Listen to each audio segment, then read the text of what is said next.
See how it goes. All right, here we go. You ready? You good before doing the introduction? Do you know the name of the show? Of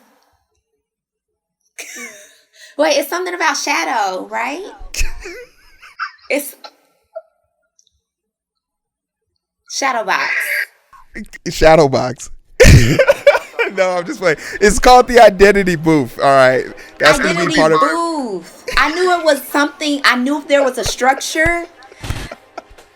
I just couldn't place it. Don't worry, you're going to join the list of people who do not know the name of the show that they are on. Join the walk with a wall of shame. You'll see your picture up there. No, that's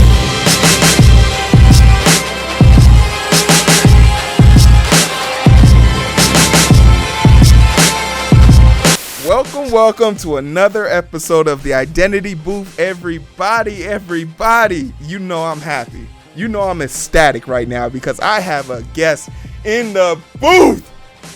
I'm so lonely, I had to go and get my computer, go find a friend, and I found one in Candice. We have a celebrity in the house, the dancing queen herself.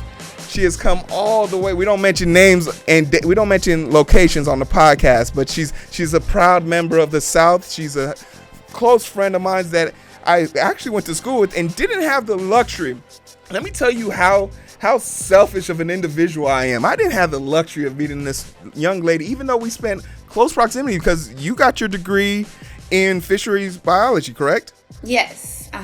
So we clearly met each other in passing, and I was such a goof to think like, oh, I've clearly met her, but I can't recall where I met her. But that's neither there or here, because like when you go to the yard, we're all family. We all cousins. We all cousins at some point. You don't like all your cousins, but you got cousins there. And I'm happy to say that I've managed to use social media to be able to keep in contact with friends like you. So welcome to the booth, Candice. Thank you so much. Let's give yourself a round of applause for being here. Thank you. You know what? I just wanted to say, thank you for having me. This is my first podcast situation that I've done. Okay. So I'm happy that it's with you. Oh, look at me over here being honored. Oh my goodness. I'm blushing underneath all this chocolate, but we're not here to talk about my chocolate. We're here to talk about your chocolate today. Because Okay. you know what? Let's do a little rewind. Okay. Candace, can you tell us how we got here? Can you tell the people how we got here? How I was being nosy and fishing around your DMs trying to be slick. Can you tell them how I got here? Yes. So I posted something on my Instagram. I think it went something like, "Oh, my soulmate probably lost," and then it had the little emoji, the little talking emoji saying Marco. And I was just putting it up because I put funny things on my story. They're not necessarily applicable to my life. And he roasted me something back, and I don't remember exactly what you said, but I was like, that is the least of my concern. Oh, I think you said, actually, you said dating during the Rona. I believe that's what you said. I think it went something about like me being nosy. I was probably saying something along the lines like, geez, like, you know, I read into people's text messages and like statuses. Everyone says, don't read too much into my status. It's just something I put up there. But me personally, I take those things serious, not necessarily serious like I want to investigate it, but it means something to me because I'm inherently aware that we're going through a very dire situation right now where sometimes people might be throwing out fishing lines with no bait, and that's not a reason for you not to get caught up. So I think it's imperative that if there's someone you call your friend, even if it's a misnomer, you should check on that. You should look onto that. But I particularly found it interesting because the topic made me think about how would someone in a relationship right now, or how is someone who's dating right now handle this pandemic? Like, what would be your impromptu response to how everything is going? So we had a little bit of a dialogue back and forth, but I had to get to know you a little bit better in order to have this pointed conversation with you. There's a few things about you that are particularly interesting. You are a member of the AK organization. Am I saying that right? Because I'm not Greek, so I don't know if I ever mess this up. What's the proper name for it? Say it for me real quick. Alpha Kappa Alpha Sorority Incorporated. Yeah, see, I would have bit my tongue like twice right there. I'm happy you are here for me because I needed help. And you have a lot of specific talents. You are an extremely graceful dancer. I have seen your dancing. Fellas, check it out. This is me. This is me giving the hero stamp of approval.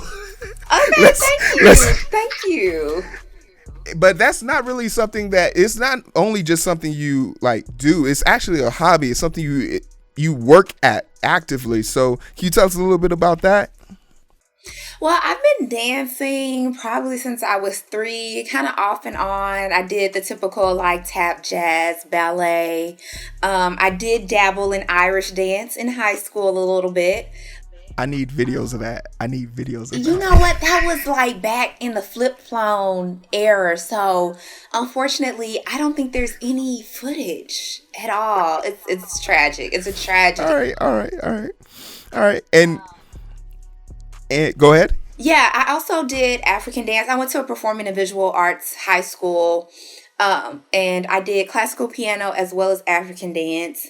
And now I do, I guess I'm trying to see how to describe it, but it's sexy, and we wear like stilettos, so like a sexy heels, vixen type of workout class. And then I also do twerk class as well. So yeah. It's fun. It's really fun. It's a great workout. We learn the routine there. We perform it at the end. And I'm just trying to get better because it's something that I like to do. And, anything you like to do, you just work at your craft and you want to become, the best. So. No, absolutely. And part of being the best is if you can probably tell right now, she's becoming a well-rounded woman as the world desires. The strong black woman is not a myth. They come in many shapes and sizes, and they have many talents and graces, because not only are you athletic, not only are you involved in your community, you are also highly educated. You have a degree from the University of Arkansas at Pine Bluff, the Yard, and are you making active use of that degree right now, or are you into something else?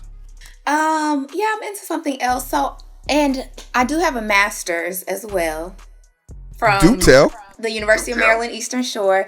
It's in food and agricultural sciences, concentration food and environmental microbiology. And currently I am working for an organization it's a public health organization. I'm an auditor, and I kind of deal indirectly with food, so somewhat related. You guys, we out here. Look at what the Yard brought us. I will say this: if you haven't heard it today, I'm proud of you. Keep it up. We need more of it. Thank you. Thank you so much. Don't let me be even remotely concerned about like how great you are, because we know you're going to the moon.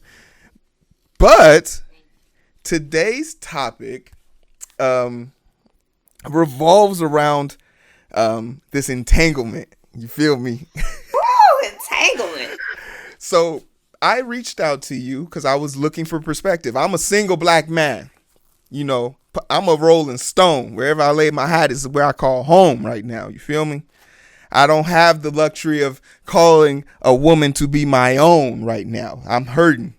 But you have insight into this, and I think your perspective would be awesome, because a lot of my viewers know this about me. I talk on and off about my current status and what's going on with me.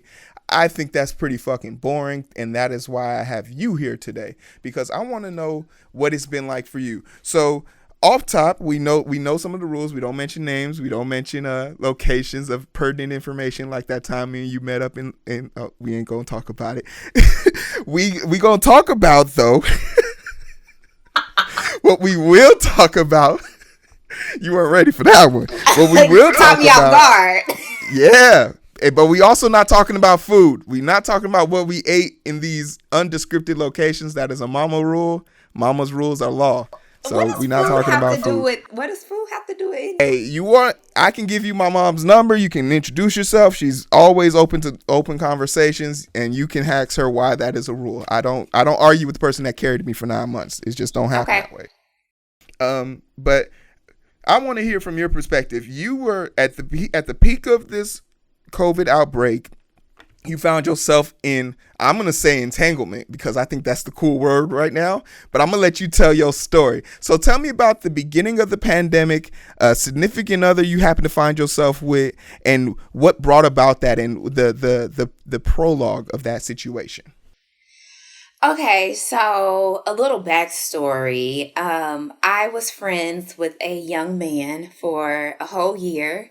Our first date was on Valentine's Wait, Day, hold on. You friend zoned 2019. that person for a year? Yes, we were. I mean, I guess technically, yes, he was friend zoned for a whole year. Hey, he a soldier. He a soldier.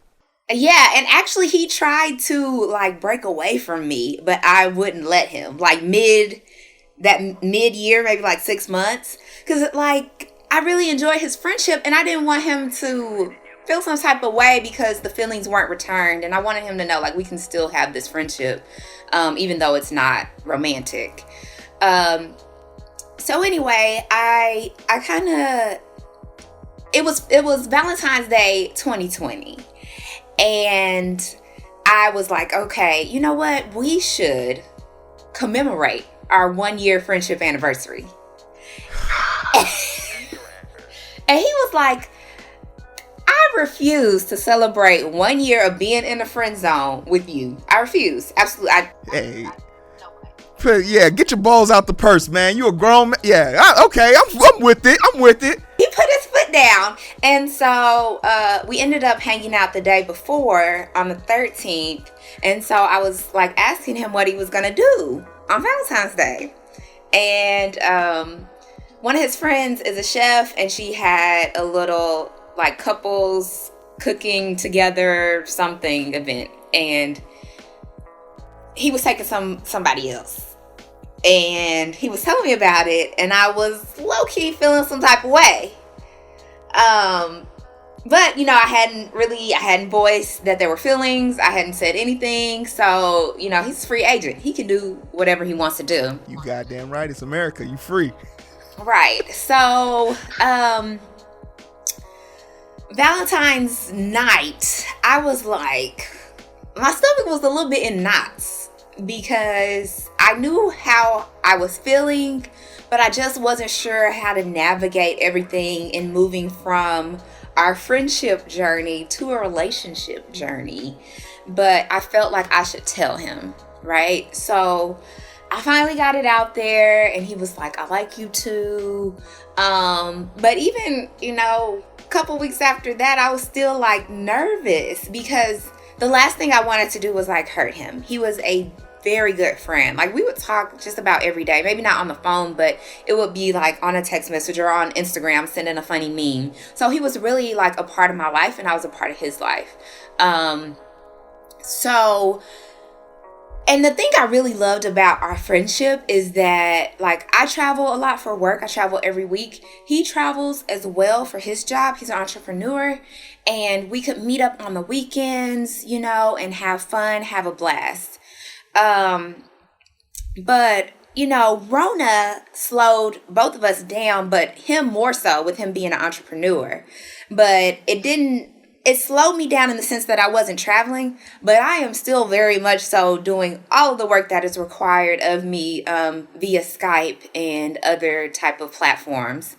In addition to that, I do have elderly parents here that I don't want to say I take care of because they're very actually independent. They probably take care of me more so. But sometimes they require my energy or my time, or they want me to do things with them. And he lives by himself. So I'm working. I have my parents. I have, other family members that may be coming by, or we might have to go see them. I have errands to run. And he expressed that he wanted to spend more time together. So Can't blame him. Right. I started incorporating more time. We started working out together with this trainer on Zoom, and it was okay.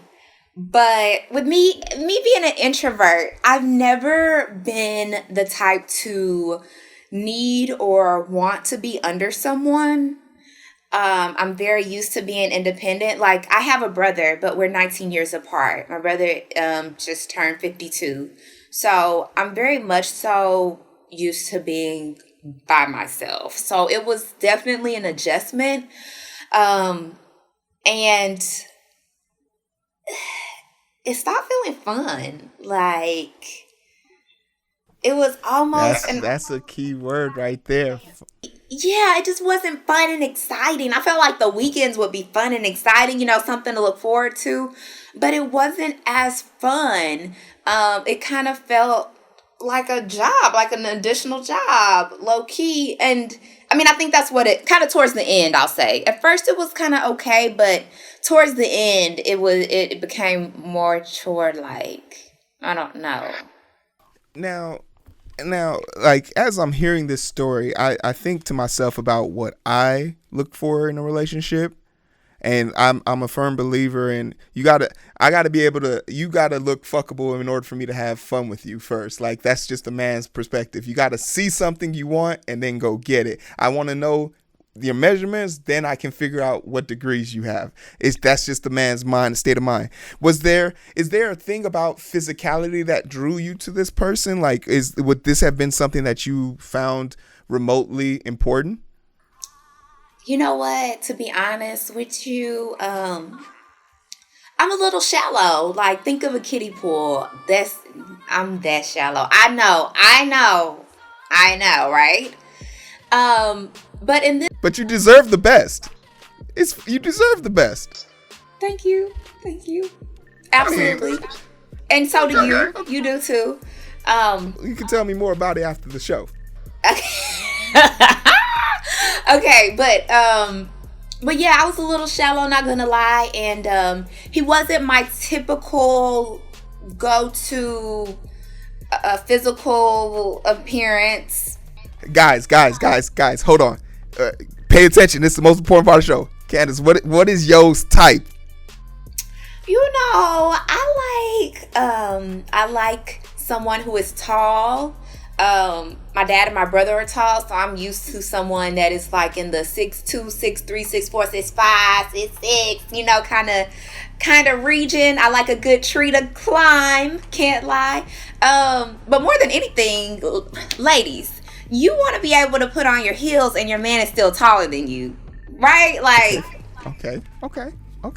yeah, like, and I feel like if I date someone my height, and someone, let's say like a robber or someone was trying to mug us or what have you, I almost feel like I have to protect him.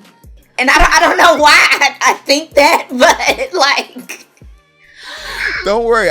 I got the 9 in the back. You don't have to worry about that. We too old to be fighting. I hate people. people associate height with like protector, provider, all of those things. And so yeah, tall. I do like a little bit of chocolate, but I mean that's not really a major key for me. Okay. Yeah, so tall and muscular. I do like a little athletic build. I can't lie. Like, you need to be able to pick me up and throw me across the room. Like, Okay. This is PG-13. Next topic. Hold on. All right. So let's move on. She got pick up. Y'all. Okay. Next topic. So now, all right. So stop me if I'm moving too fast here. okay. You are in this entanglement. This is something that you have found, but now you've realized it's something you don't want. At what point are you in so this is after February, so like how long has it gone or how long have you been in this that you've now started to realize that this isn't something you want? Like, how far into the pandemic did you go? And did the pandemic play a role in your decision making? Because like you said, you were way more active when it wasn't happening, but now that the pandemic has gone away, I mean, has amplified, and it forced everyone to be closer. It forced everyone to be tighter.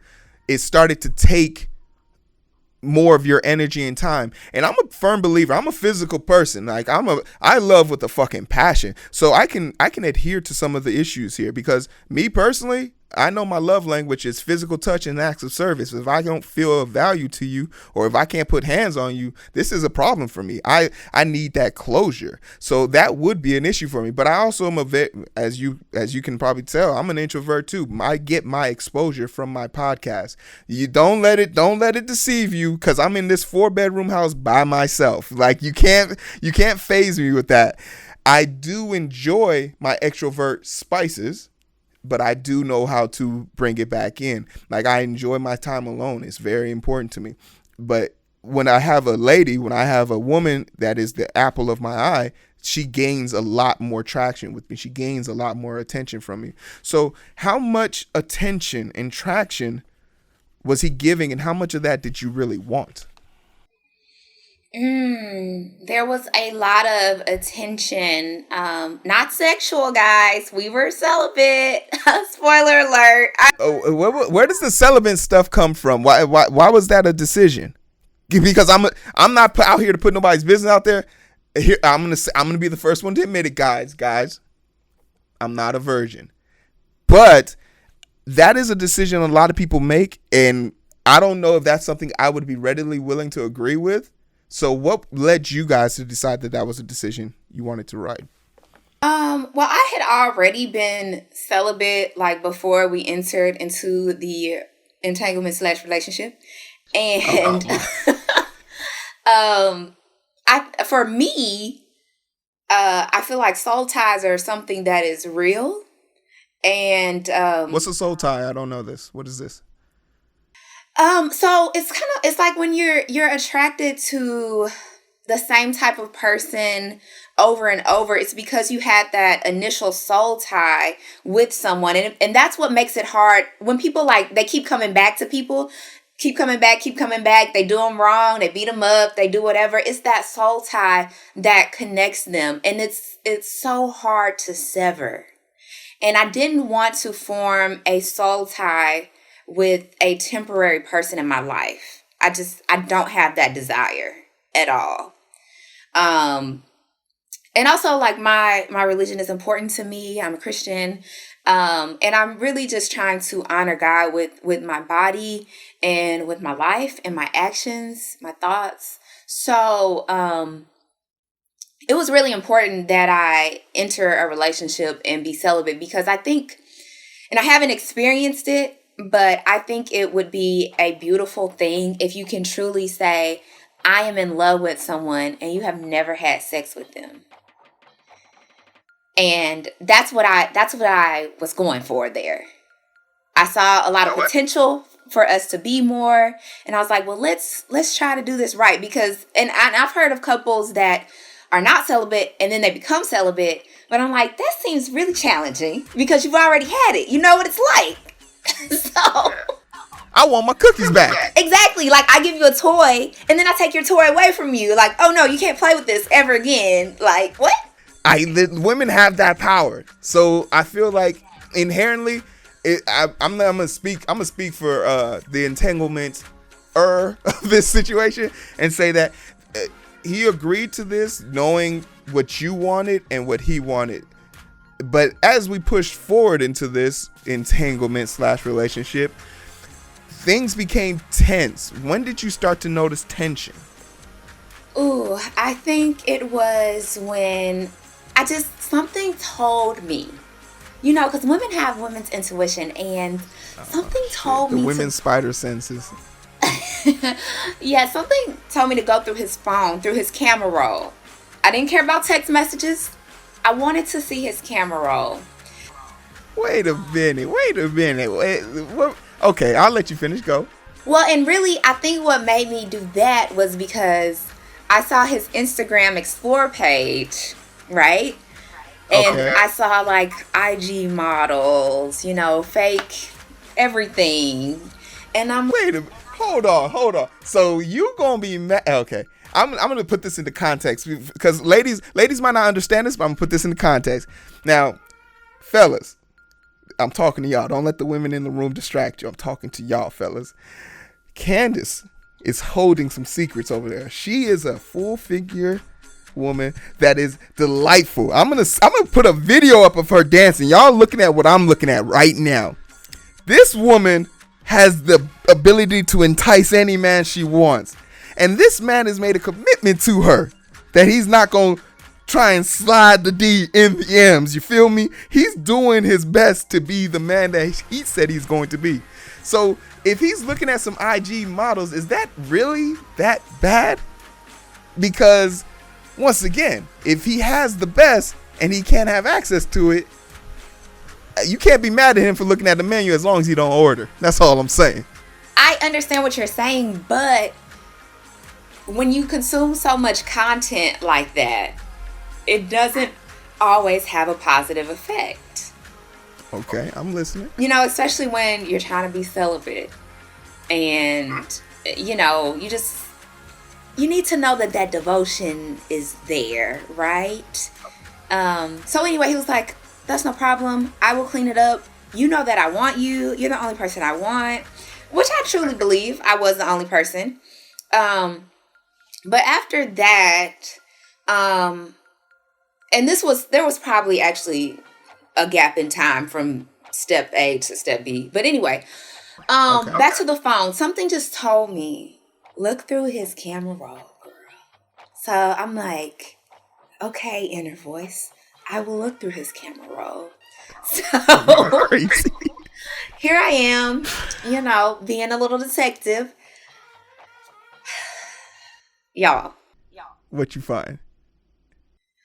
I didn't find one picture. I didn't find two pictures. I found 3 pictures. Whoa. Okay, wait. Is he in these pictures with these girls? No. Okay, all right. So I'm trying to save you, Daquan, or whoever you are.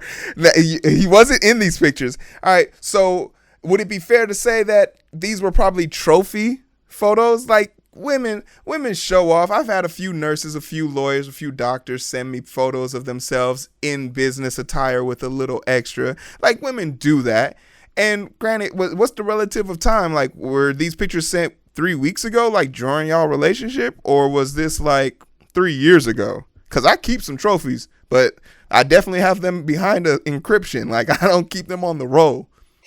Yeah, so I think I don't remember all the dates, but I know one was like the day after my birthday, and he hung out with me. Like he came to my party on my birthday, and then I'm like, the next day you getting pictures of naked women? Oh my God. On a scale of 1 to 10, rank the girls. Rate them? On a scale of 1 to 10. On a scale of 1 to 10, from what what I remember, I think I would put one of them probably at a -5. One would probably, I'd say, about a 0.5. And okay, positive. And then the other one, probably like a -20. All right. So, yeah. I mean, and he was... The fire is real. He was like explaining to me, you know, like they just sent me these pictures. I did not solicit them. I've never messed with these girls before. These pictures are just in my phone. And my thing is like, you know, when you single, whatever, mingle, get all the pictures you want. But, you know, if you're in a relationship, entanglement situation, whatever, I think that those things should be deleted.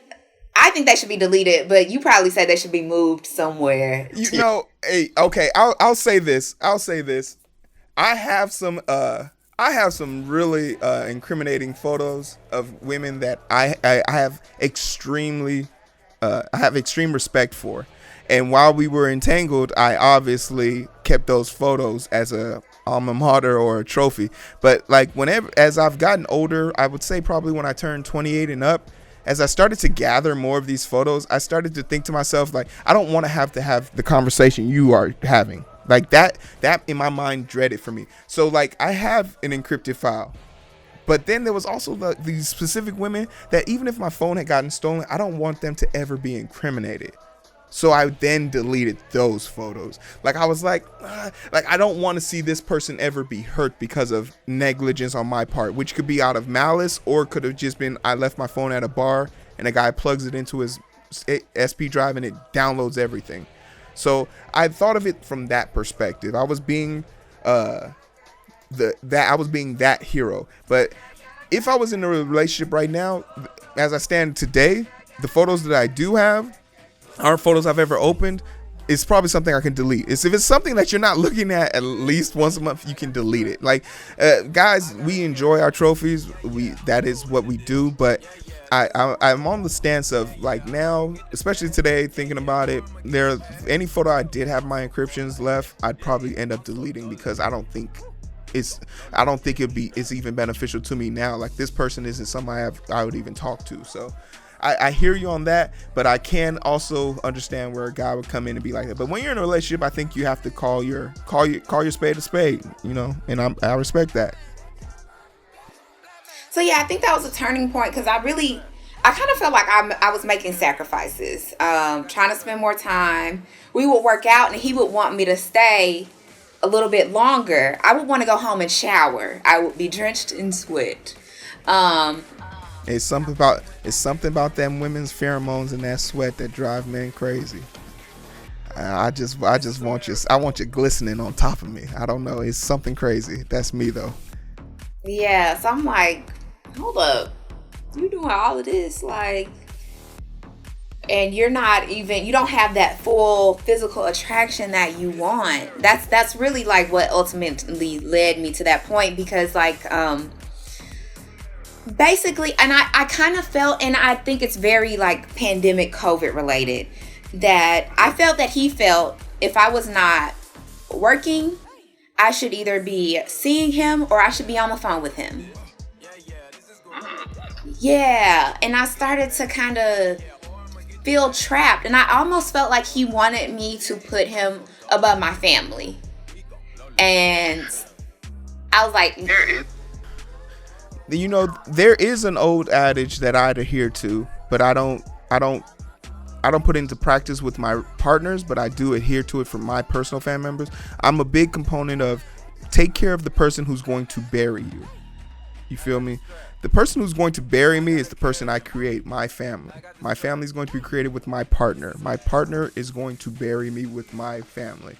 I'm going to bury my mom and dad. That is going to be the greatest thing that ever happened to them because we're going to go out afterwards, drink, and have a great time because they gave life and rise to the ability for this to happen today. So that is in itself a blessing. I do find it kind of strange that, and I can't ignore this because of the pandemic, people do become more entangled or even, not even to be crude with it, but they do want that closure. It's a sense of security. After going through trials and tribulations, being able to come home to a significant other, regardless of what the boundaries are, that's your other. That's your person. And I can speak on my brother's behalf. He's with his future fiance, his future wife, I believe, because they've been going through the pandemic together. And when they went into lockdown, they moved in with each other. So she would have access to the school. Me personally, I didn't know if that was a great idea for Luke because I didn't know if Luke would be able to handle having someone on his 24/7 all the time. But I frankly remember meeting his future wife and thinking to myself, wow, like their personalities are so alike, and she doesn't have that raised notion. Luke is very cool, very chill, very calm, very relaxed, but she adds that flair to his life. She is a dash of color in his very boring life. So I could see why he would want her around. It made sense why she was always there. And now she knows where ingredients are in my own family house, as if she's been there multiple times, but that's just because she's mirroring what she knows from Luke. So it's really impressive to see her and my mom talking in their rooms together, and Luke is out and about and on the town. They don't need each other to coexist. So I think they have a different level, but there is an opposite and negative approach of that, which I think you were experiencing at the time, which led to this debacle for you. And now you're at this situation, right? You have this issue. There's nothing you don't want to play you don't want to play the try game anymore. So how did it break off? Was it peaceful? And what did you learn? Ooh, it was not very peaceful. Your girl got kicked off the Hulu. I know. I got kicked off the Hulu. I got blocked on Instagram. I got unfriended on Facebook. I got unfriended on my Fitness Pal. He erased me from everything. Hey, you hurt that man. I did. And he's a wonderful person. Like, and I don't think I've mentioned that he has like really upstanding character. But I felt like in my heart, I would never be enough for him. I would never give him enough of what he needs. He needs that time and that closeness and somewhat of control. Like he wants to be in control because he low-key had an issue with my dance videos. And yeah, a secure man is a treasure, because I'm not. Hey, I'm gonna leave the gate open. You can roam if you want to, but you better make sure you find your way home. I'm not bringing the leash back. No, that is your decision. Yeah, because I don't have the energy to fight. And don't get me wrong, I will fight for you, but I will not fight over you. Like you need if it's me and someone else. That shouldn't be a question I have to answer. You should walk into my corner, and then I can decide if I want to go to blows with this idiot. Like, but I think that needs to be on both sides of the field. Both sides need to be able to feel that. So the entanglement ends, and it's tragic. Yes. So right? Hold on, got a little bit more. Tell me. Tell me. I said I will never be enough. I'll never give you enough time. Essentially, and I think a part of that is because I don't have that strong physical attraction. And now he knew this. We had already had this conversation. We communicated. We probably over communicated about everything. So he kind of already knew my stance. Even early on, he knew that. So he wasn't necessarily surprised. But the thing I do like admire and commend him for is he said, Candace, I feel like it's my fault that we're in this space. Out of my own selfishness, I desired you. I wanted you to be my girlfriend. I wanted you to be my wife. I wanted you to be the mother of my children. And I feel like I forced you into this space. He said, you haven't changed. You told me from the beginning you weren't interested in a relationship. You were looking for friendship. But out of my selfishness, I forced you here. And that's why we're here today. And he also said, I do not want to be your friend. And I have, as tragic as this sounds, I have a lot of respect for him, because it seems like through this process he's grown up, but he's also come to realization the value of dating with a purpose. That is how I date now. That is how I act. So I have to ask now, like, all things being considered, like the situation is over, you're in the middle of a pandemic. Are you concerned about dating? I'm not concerned at all. I am concerned about Candice. I am concerned about dancing. That's my hobby. I am concerned with doing things Candice likes, like starting my YouTube channel. Oh, YouTube channel.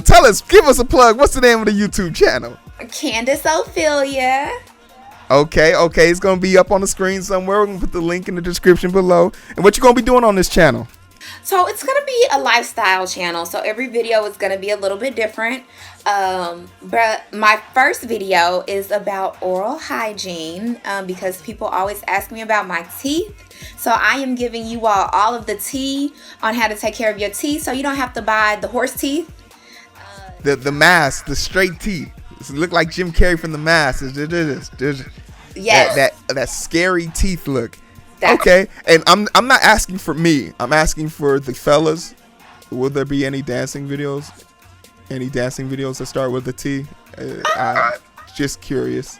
Perhaps. You don't have to answer that question. Well, if they want to find out, they'll go like, share, and subscribe so they can find out. Ain't that right? That's right. That's right. Okay. We ain't out here selling out. So, all right. But you know what? I'm gonna challenge you a little bit, because I don't think I don't think you just, it's all about me. I'm doing the best for me. I don't want to hear it. You mean to tell me if Mr. Tall, Dark, and Handsome rolled up, caught you slipping, miss accident, let's say a fender bender, you go there, you exchange information, you go to get your car fixed, the insurance was covered on his side. He said, no, this was my fault, and I'd like to even repay you. Let's go out for dinner. Let's have a conversation. You mean to tell me you're not able to be swept off your feet right now? Ooh. This is a hypothetical situation. I want it to be real, though. I would probably express where I am in my life. Mm-hmm. Mm-hmm. However, I would want to get to know him and form some type of friendship foundation. Yeah, I would do that. Hey. I can't promise that, we're going to date and be in this, fantastic relationship. But I am happy to have gained this information. And through all of this turmoil, we have now made a new friend. So we're going to give a round of applause for Candice right now for coming on the show and being part of the booth with us. Our goal here is to identify with people as they constantly try to identify with me. So I'm happy to say that I've identified with a new member of our great booth. The booth is getting packed. We've had a lot of guests on the show now, so we'll be able to put you in the booth.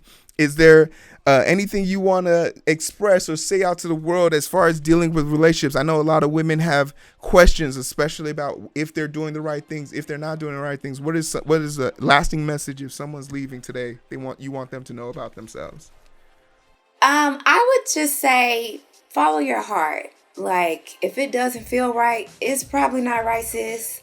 And also, don't waver on your standards or what you want, no matter what it is or how shallow it may seem. Your feelings are valid, sis. And don't make anybody tell you oh, well, that's stupid. Let's just say you only like dudes that wear blue socks, but he always wears red, and you're like, this ain't gonna work. It might sound crazy, but that's what you like. Go after what you like, because at the end of the day, you're going to be the one that has to be with this man, that has to live with this man, that has to sleep with this man, that has to have children and raise them with this man. And he got red socks on. Right. You might have to go through another pandemic. I pray not, sis. But you need a partner. You need a partner. Don't settle. You don't have to settle. You is kind. You is smart. You is important. You deserve the best, queen. Seriously. All right. And I don't need to say anything else. So for all you guys, if you enjoy what this lovely queen has to say, the dancing queen herself, I'll put all her information in the comment section below. Please like, share, subscribe. You've been watching the Identity Booth. It's been a pleasure. I love your faces. Take care. I'll probably see you whenever the fuck this comes out. But yeah, we're done. Yay! Congratulations! You did it! Yeah! I hope I didn't sound crazy talking or random. If anything, I sounded crazy, and that's okay. Because as long as I sound crazy, you sound good.